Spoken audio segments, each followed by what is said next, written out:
Well, testimony in the Austin Rodhouse trial was wrapped up for today in Pittsfield. Jurors heard again this afternoon from the state trooper who spearheaded the investigation.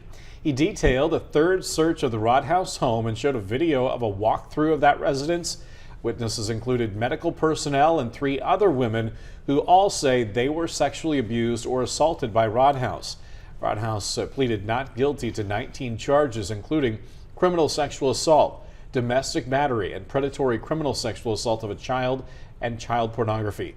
We have a reporter in the courtroom all week who will be updating our WGEM X account live through the court proceedings.